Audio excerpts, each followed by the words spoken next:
Number 1, no poverty. Sustainable Development Goal number 1. One of the 17 Sustainable Development Goals established by the United Nations in 2015 calls for the end of poverty in all forms. The official wording is no poverty. Member countries have pledged to leave no one behind. Underlying the goal is a powerful commitment to leave no one behind and to reach those furthest behind first. Example, SDG 1 aim to eradicate every form of extreme poverty, including the lack of food, clean drinking water, and sanitation. Achieving this goal including finding solution to new threats caused by climate change and conflict. SDG 1 focuses not just on people living in poverty, but also on the services people rely on and social policy that either promotes or prevents poverty. Zero hunger, formerly known as Sustainable Development Goal 2, is a crucial component of the United Nations Sustainable Development Goals, aim at achieving a world of free from hunger by 2030. It recognizes the alarming increase in global hunger and food insecurity since 2015, exacerbated by factors like the pandemic, conflict, climate change, and deepening inequalities.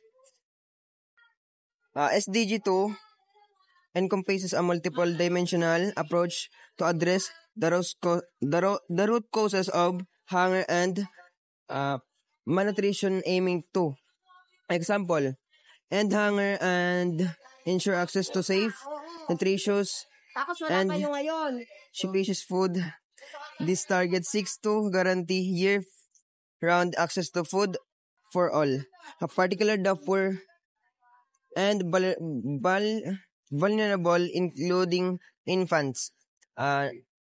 Second one, and all forms of malnutrition. This includes achieving internationally agreed targets on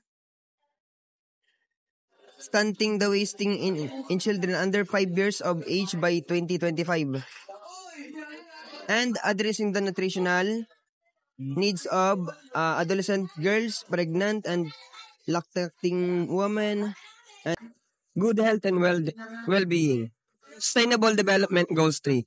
Good health and well-being are essential for a fulfilling life and are important for happiness, success, and equality of life.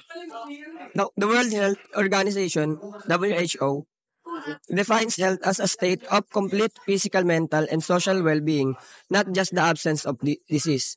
For example, promoting physical activity has benefits for health, but it also has a benefit for well-being. SDG 5, Gender Equality.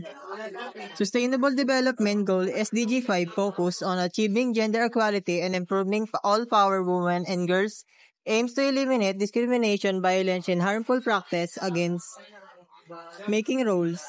Example, country that enacts law prohibiting child marriage and provides equal access to education. For examples, SDG 5. This goal is essential to sustain development as gender equality contributes to economic growth, improving health outcome, and enhance social stability, benefiting social as a whole. Clean water and sanitation.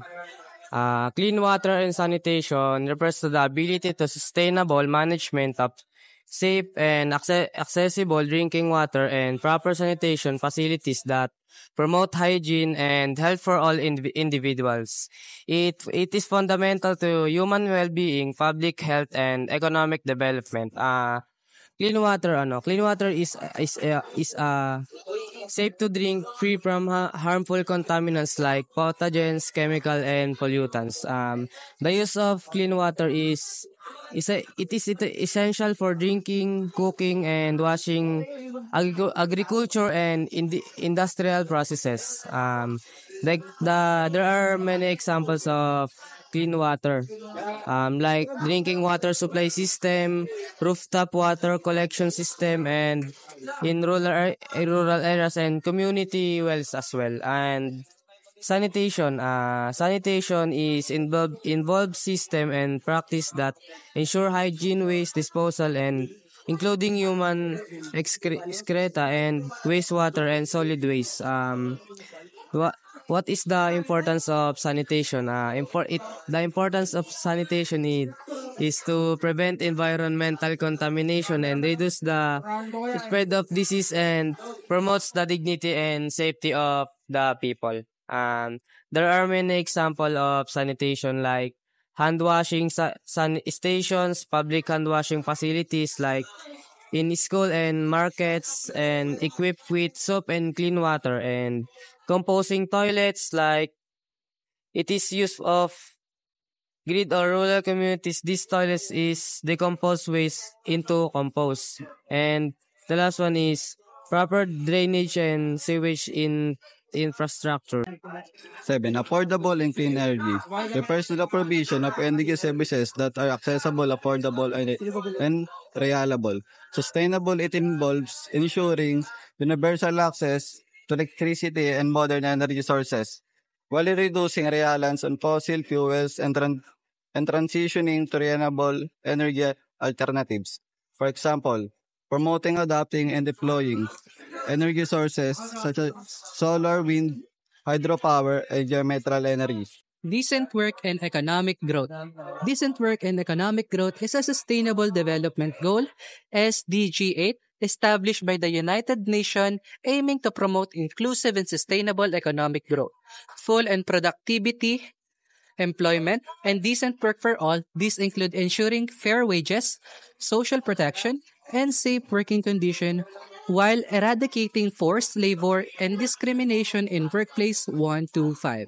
Example, a company implementing fair labor practices, providing training programs, and promoting gender equality in hiring exemplifies this goal. Such initiative contribute to both economic growth and improved living standard.